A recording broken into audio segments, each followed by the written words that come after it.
in your sight, our rock and our redeemer. Amen. So before we really dive into this text, let's set the scene for a minute. If you remember Maundy Thursday, Jesus is with his disciples the night before he dies, washing their feet and giving them the new commandment: love each other just as I have loved you. And by this, everyone will know you are my disciples.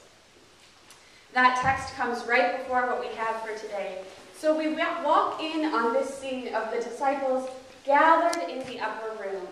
And the next couple chapters of John are Jesus' last lecture, if you will. A few more words of comfort before he has to leave his disciples.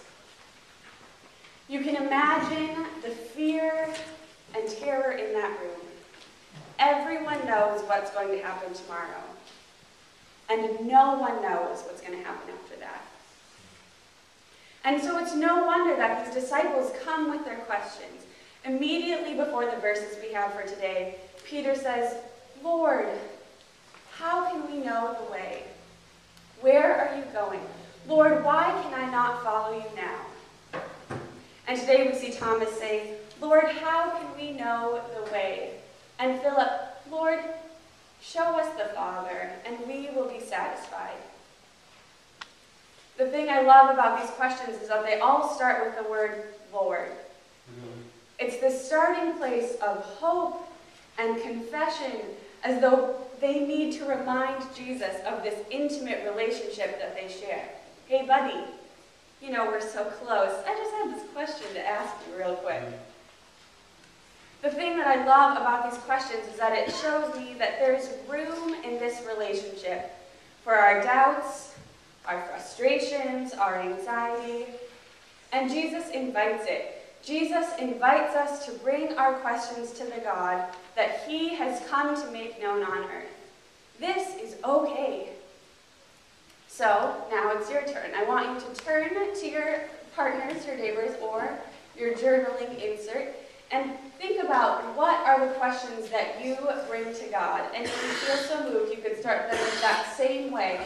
Lord, how can we know the way? Lord, show us the Father and we will be satisfied. So I'll give you a couple minutes. You can each take a minute or just make sure everyone gets a chance to talk, and we'll call you back in a couple minutes. And I think in our own questions, Jesus doesn't always respond the way that we would expect him to. But Jesus always comes back with a word of peace and hope and comfort, even if it's not exactly what we were looking for. Like Logan was saying earlier, sometimes we're just called to trust. And I think that's what Jesus really says to his disciples today. You know, you don't know everything, but you know enough to know that I love you and care for you, and that this will be okay. The very beginning of the passage, trust in God. Trust also in me. You have been given enough to trust. And I think that's the same word that Jesus often gives to us. So going back to Philip's question about, Lord, show us the Father. This was really an outrageous question for a Jewish man to ask, because I don't know if you remember the Old Testament, but anyone that saw the fullness of the glory of God would have died. Moses got hidden in a mountain and got to see after God passed away, and he still was overcome. And so this idea of show us the Father and we will be satisfied is really an impossibility. And Jesus responds with an even more impossible answer. You know what, Philip? You've already seen him. You have already seen the Father. When you've seen my works and you have seen me, you are seeing the Father. Jesus is not an exception in the life of God. God is not sitting up in heaven with lightning bolts and keeping score. When we see the works that Jesus does and hear his teachings, we are seeing and hearing the heartbeat of our Father in heaven. When we see these works, and the works of Jesus in John aren't very many, but they're astounding. They're works of healing the lepers, turning water into wine, feeding the 5,000, and raising Lazarus from the dead. These are works of healing and delight and abundance and even life itself. And so Jesus tells us, therefore, when you see healing, delight, abundance, and life itself. You have seen me, and you have seen God. This thing that is impossible is yours, and it's happening right now, and it's going to keep happening. But Jesus says, if you know me, you will know my Father also. From now on, you do know him and have seen him. The Father who dwells in me does his works. And so when we see these works of healing and delight and abundance and life, we are seeing God. So here's your second question. What are the ways that you have seen God among you? Couple minutes.